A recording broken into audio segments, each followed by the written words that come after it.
Kasus kematian diplomat muda Kementerian Luar Negeri Arya Daru ini masih menjadi misteri, bagaikan teka-teki ataupun kepingan-kepingan bakso yang sampai dengan saat ini belum tersusun rapi. Dan untuk membahasnya, pemirsa, kami sudah bersama sejumlah narasumber untuk mengungkap apa sebenarnya yang menjadi penyebab pasti kematian korban. Bersama kami sudah ada Prof. Ci Julianti selaku sosiolog kriminalitas UNJ. Selamat malam, Prof. Terima kasih sudah hadir bersama kami. Dan kami juga sudah terhubung dengan Komjen Pol Purnawirawan Susno Duaji, Kabar Eskrim periode 2008-2009. Selamat malam, Pak Susno. Selamat malam, Mbak Windy. Selamat malam, Prof. Selamat malam juga. Ya, Pak Susno, langsung saja kami ingin bertanya mengenai penyelidikan yang sampai dengan saat ini masih terus dilakukan oleh pihak kepolisian, tapi ada sejumlah fakta yang kita ketahui. Salah satunya adalah CCTV di mana penjaga dari indekos tersebut sempat bolak-balik. Ini fakta dari hal tersebut apa yang bisa kita simpulkan untuk sementara ini, Pak Susno? Baik, saya akan uraikan dari segi penyelidikan dan penyidikan ya. Jadi begitu anggota Polri, penyelidik atau penyidik menemukan peristiwa semacam ini, yang harus diungkap pertama oleh dia adalah meninggalnya orang ini wajar apa tidak. Nah, jadi seseorang meninggal itu kategorinya satu wajar, dua tidak. Nah, yang wajar itu bagaimana? Satu karena penyakit, karena tua, semua orang tahu dia bolak-balik rumah sakit, opname dan sebagainya, meninggal. Nah, ini wajar. Yang kedua tidak wajar. Tidak wajar itu satu, dibunuh orang lain. Kedua, bunuh diri. Ketiga, kecelakaan. Ini dulu yang harus diungkap. Nah, jadi kalau sudah terungkap misalnya, wah ini meninggalnya tidak wajar. Nah, dari mana untuk mengetahui tidak wajar? Polri atau penyidik datang ke TKP. Datang ke tempat kejadian perkara, dia menemui korban. Menemukan jenazah. Pada jenazah untuk case ini, korban masih dalam kamar, sendirian, berselimut, ada lakban di kepalanya. Nah, ini petunjuk yang sangat jelas untuk diungkap. Apa yang diungkap pertama, pada lakban itu, adakah sidik jari? Kalau ada sidik jari, berapa sidik jari? Dan siapa pemilik sidik jari? Satu. Yang kedua, di sekitar TKP itu, di meja, di handphone, di alat, di kunci, di pintu dan sebagainya, dicari sidik jari lain. Adakah sidik jari orang lain selain sidik jari korban? Yang berikut diungkap juga ada HP. HP itu harus di tracer, dicari dengan siapa si korban ini komunikasi, bertelpon-telponan sebelum meninggal. Kemudian telepon siapa yang masuk ke HP korban setelah korban meninggal, yang bentuknya miss call. Kemudian di tracing juga, adakah pembicaraan WA sebelum meninggal si korban ini dengan siapa dan apa isi WA itu. Adakah SMS, adakah email di HP korban. Nah, ini bukti-bukti yang namanya forensik. Yang ketiga, CCTV. Di CCTV itu ada siapa saja yang sebelum korban meninggal yang lewat di situ, setelah atau sesaat setelah korban meninggal, siapa saja di situ yang terpantau oleh CCTV itu, baik CCTV yang memantau kamar atau CCTV di lingkungan daripada komplek itu. Setelah itu baru yang berikut yang sangat menentukan lagi adalah kondisi korban. Ini yang harus dipisem luar dulu. Adakah luka di tubuh korban, luka benda tumpul, benda tajam, atau lebam di tubuh korban. Kemudian setelah itu baru pisem dalam yang namanya otopsi. Baru di situ ini memakan waktu cukup lama. Yang akan dicek di situ, adakah di tubuh korban itu terdapat racun, adakah di tubuh korban itu terdapat obat-obatan yang nantinya akan menentukan overdosis atau tidak, adakah di tubuh korban itu kekurangan oksigen, adakah gangguan di hati, adakah gangguan di jantung, di paru-paru dan sebagainya, semuanya itu akan dibuka. Iya, Pak Susno, Ya. kita juga sampai dengan saat ini yang fakta yang sampai dengan saat ini telah dipublikasikan dan juga diterima oleh publik adalah CCTV dan salah satunya, Prof, juga kita ketahui bersama bahwa ini terlihat gerak-gerik dari penjaga ataupun mungkin ada pria yang mondar-mandir di depan kamar. Ini bisa mungkin dianalisa sedikit apakah gerak-gerik tersebut itu mencurigakan ataukah ini memang sewajarnya karena begitu tenang. Oh, baik. Kalau kita lihat dari rekaman yang beredar ya, CCTV itu bahwa ada orang yang mondar-mandir di sekitar kamar. Iya. Satu hal yang menarik perhatian saya, urusannya apa? Kenapa melakukan perbuatan itu? Informasi kemarin katanya dia diperintah istrinya Iya. agar supaya memeriksa.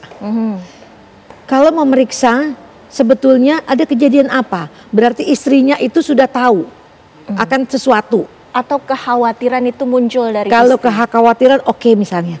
Tapi kekhawatiran itu biasanya kan kalau sudah menjadi suatu kebiasaan.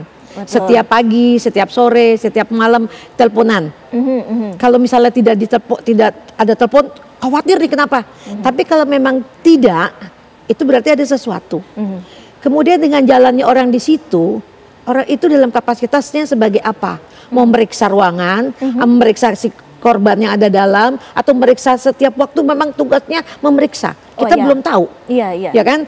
Nah, kemudian kalau memang katanya masyarakat situ yang tahu, biasanya itu kalau ada mayat kan bau. Kalau bau berarti sudah membutuhkan waktu beberapa hari. Iya. Kalau ini kan CCTV menyatakan 2 jam yang lalu dia buang sampah. Buang sampah. Apakah CCTV itu sudah kronologis per detik, per menit, per jam, per hari? Di situ yang masih belum jelas. Disitulah yang masih tanda tanya tentunya kita ingin mengetahui lebih lanjut Pak Susno. Tadi sudah disebutkan bahwa yang terakhir berkomunikasi atau miss call itu adalah dari istri. Nah ini kita akan bahas Pak Susno selepas jeda.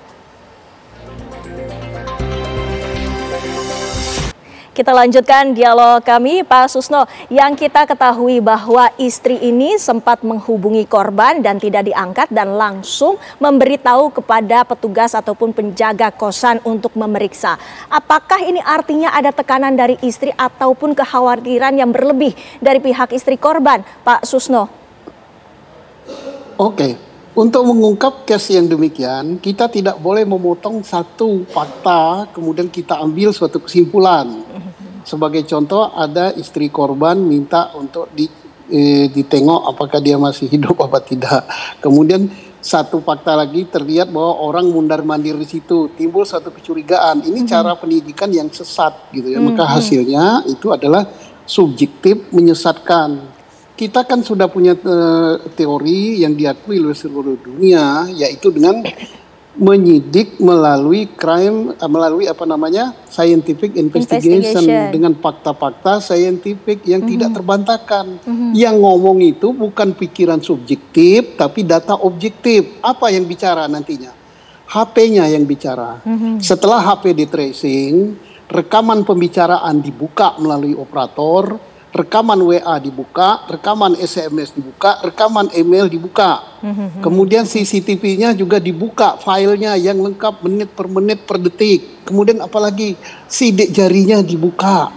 Sidik jari siapa saja yang ada di situ. Kemudian apalagi hasil otopsi jenazah, apa yang terdapat di lambung, apa yang terdapat di paru, apa yang terdapat di hati, apa yang terdapat di otaknya, apa yang terdapat di bagian organ dalamnya, itu yang mengatakan penyebab kematian. Kemudian apalagi visum luarnya bagaimana. Nah, yang bicara nanti itu. Setelah itu bicara, apa kesimpulannya? Satu, matinya wajar atau matinya tidak wajar. Atau dua, kecelakaan. Kecelakaan misalnya minum obat yang berlebihan atau ditimpa suatu benda. Jadi kita nggak boleh ngambil puzzle potongan satu, wah itu orang mundar-mandir, kita curiga dia, wah itu istrinya ngomong, nggak boleh, itu penyidikan yang menyesatkan. Jadi kita tunggu hasil daripada scientific crime investigation dengan fakta-fakta scientific, dengan data scientific, biarlah itu yang ngomong, visumnya yang ngomong nanti. Baik. Hasil otopsi yang ngomong. Kepingan-kepingan ini tentunya matinya masih diselidiki ya Pak Susno oleh pihak kepolisian. Iya, Prof. Ci, kita juga ingin informasi yang dikumpulkan, tapi tidak boleh kita terpusat pada CCTV, kasihan penjaga. Ya, Kemudian langsung betul. mencurigai, ngapain dia warawiri. Nah itu kalau tidak ada alat bukti pendukung lagi, kita hanya pada kesimpulan ngapain, subjektif, pikiran kita udah disesatkan. Jadi kita sebagai penyidik yang profesional, biarkan yang bicara nanti, yang ngomong adalah alat bukti saintifik. Dan penyidik tidak boleh terlalu banyak ngomong. Kalau dia banyak ngomong nanti dia, misalnya, oh diduga dia bunuh diri karena ada yang balas dendam. Itu praduga, itu subjektif. Bagaimana kalau fakta hukumnya, fakta saintifiknya tidak demikian. Nah, jadi janganlah kita disesatkan oleh sesuatu yang dilihat. Kita melihat misalnya di sebuah lembah ada seperti asap. Baik. Kita langsung kesimpulan api. Belum Ya, tentu api. kita belum itu bisa mengambil uap. kesimpulan ya Pak Susno. Oh iya. Ya, karena ini faktanya juga masih diselidiki oleh pihak kepolisian provinsi. Sampai dengan saat ini, fakta-fakta yang ada, ini bagaimana yang bisa Anda lihat? Nah, dari data yang ada, betul memang belum bisa kita ambil kesimpulan ini matinya bunuh diri, matinya karena dibunuh, belum bisa. Karena kan dari pihak Tapi apabila ternyata ini adalah kasus pembunuhan, sangatlah disayangkan apabila itu tidak terungkap, Prof. Ya kan kita belum bisa mengungkap, arahnya belum sampai sana. Arahnya tuh masih mencari kenapa dia mati, kenapa korban mati. Apakah karena lakbannya itu yang menyebabkan dia mati? Atau ada sebab lain yang menyebabkan dia mati? Tadi Ibu juga sempat menyatakan bahwa istri dari korban ini sempat menelpon, apakah ini juga merupakan adanya tekanan? Nah, kalau kita lihat istrinya tadi kan pertanyaannya Mbak tentang ada istrinya yang menelpon dan sebagainya, itu yang beredar informasi seperti itu, kita belum bisa sampai sana, belum bisa sampai sana karena kalau menurut saya yang paling utama itu adalah mencari penyebab kematiannya si korban. Apakah karena lakban itu yang menyebabkan mati, atau ada sebab lain yang menyebabkan mati? Ini yang belum clear karena hasil datanya dari forensik yang membuka pertama kali lakbannya itu belum ada. Yang hasil dari forensik dari dalam tubuh ya, tadi forensik dari dalam tubuh tentang cairan di dalam lambung itu seperti apa, itu juga belum ada datanya. Nah, jadi kita masih belum bisa menyatakan kaitannya dengan istrinya, kaitan dengan sana, itu sini, dengan orang jalan sebagainya belum bisa. Pertama kali itu loh, kenapa dia mati? Matinya itu apakah karena lakban atau bukan? Nah, penyebab ini yang menjadi teka-teki yang sampai dengan saat ini belum terpecahkan. Terima kasih Prof. Terima kasih juga Pak Susno, waktunya sudah bersama kami. Selamat malam Bapak Ibu. Ya, selamat malam. Dan pemirsa, sejumlah informasi lainnya akan disampaikan pula oleh rekan saya Tiara Harahap. Pemirsa, dengan berakhirnya dialog yang dipandu oleh Winnie Wellington tadi, berakhir pula Apa Kabar Indonesia malam hari ini, pemirsa, dan sesaat lagi Anda dapat menyaksikan program Catatan Demokrasi bersama dengan Andromeda Mercury. Saya Tiara Harahap. Dan saya Winnie Wellington, pamit undur diri. Selamat malam, sampai jumpa.